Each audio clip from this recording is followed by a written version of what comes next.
They say an entire continent vanished beneath the ocean, and no one talks about it.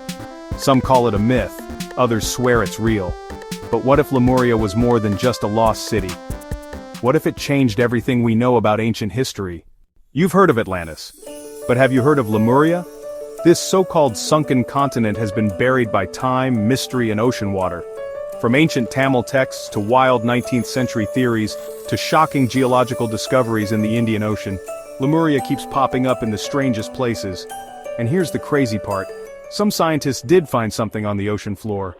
So, what's the deal? Was Lemuria real? Who lived there?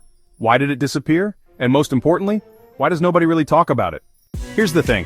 For most people, Lemuria sounds like one of those weird internet rabbit holes, like Hollow Earth, reptilian kings, or ancient aliens. But when you start digging, the lines between myth and reality get blurry. Real blurry. Because Lemuria isn't just some made-up fantasy from modern times. It's a name tied to ancient traditions, spiritual beliefs, colonial science, and even modern geological findings. But every time someone gets close to proving something, the evidence either disappears or no one wants to talk about it. So the real challenge here is cutting through the noise, decoding the half-truths, and figuring out once and for all, was Lemuria just a myth? Or was it a real place that got erased from history? Buckle up, this section will go deep and be the bulk of the script, broken down into digestible chapters to keep flow and clarity while building to the climax. We'll explore the myths, science, hidden connections, and the strange journey this theory has taken across time. Weirdly enough, the name Lemuria doesn't come from ancient temples or crumbling maps, it came from lemurs. Yeah, the tiny, big-eyed primates from Madagascar. In the mid-1800s, scientists were scratching their heads about something strange. How come lemurs were found in both Madagascar and India, but nowhere in between? Back then, plate tectonics wasn't even a thing yet. So British zoologist Philip Sclater came up with a wild idea in 1864. Maybe there used to be a giant landmass connecting India and Madagascar, and it sank. He called this hypothetical place Lemuria, after the animals that inspired the idea. Now that should have been it, just a theory in a science journal, but it didn't stay there. Soon, writers, mystics, and spiritualists latched on to the Lemuria idea like it was ancient gospel. Theosophists like Madame Blavatsky in the late 1800s turned Lemuria into something much bigger than a scientific theory. She described it as a place where ancient beings, maybe even pre-human ones, once lived. Lemurians, she claimed, were highly spiritual, almost telepathic, and deeply connected to nature and the stars.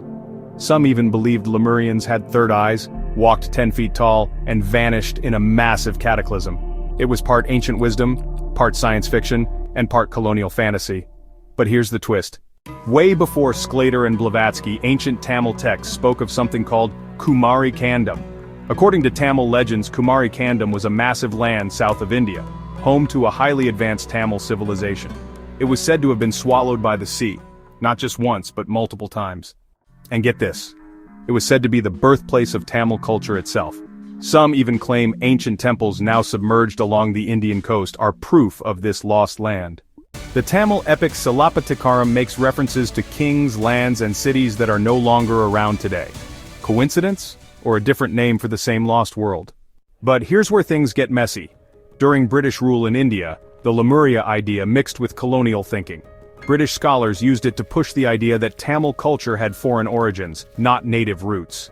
Scene 5. Tamil nationalism. Meanwhile, Tamil nationalists flipped the script, claiming Kumari Kandam as proof that their culture was older than anyone else's. Suddenly, Lemuria wasn't just a mystery, it was a political weapon. It was used to claim ancient superiority, justify ideologies, and challenge religious histories. Even today, it's a touchy subject in some academic circles.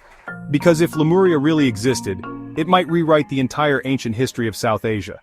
In the 20th century, the discovery of plate tectonics changed everything. Scientists realized that continents drift, slowly, over millions of years. So the idea of a landmass sinking into the sea, not so crazy anymore. But here's the catch. Lemuria, as a giant sunken continent in the Indian Ocean, still didn't make full geological sense, or so they thought. Turns out some real underwater landmasses have been found. One of them is called the Mascarene Plateau, near Mauritius. Another is Zealandia, a nearly submerged continent near New Zealand. In 2013, scientists even discovered ancient microcontinents under the Indian Ocean, with fragments of continental crust they nicknamed Mauritia. Yes, you heard that right.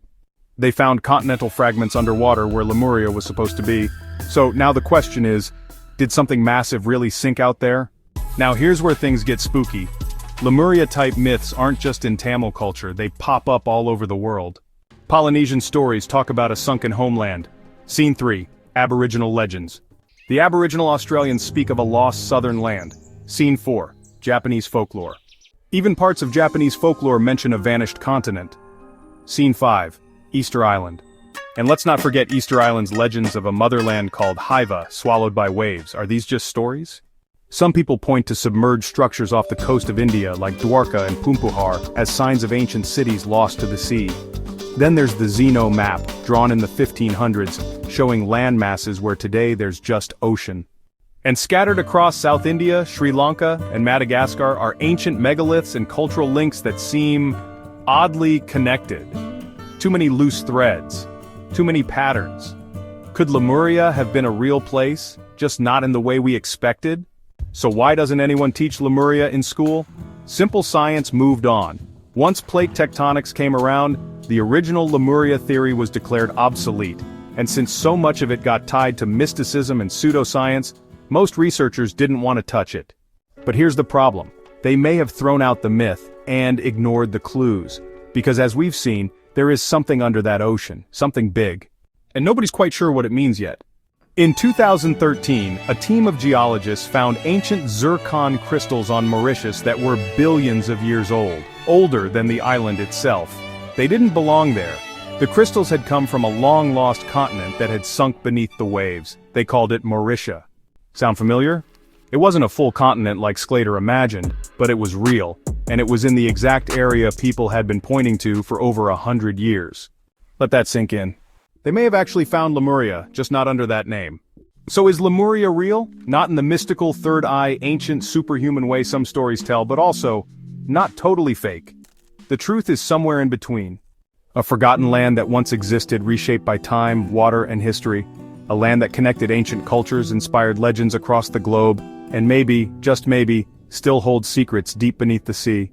And as we speak, researchers are still finding clues, because history, it doesn't always stay buried.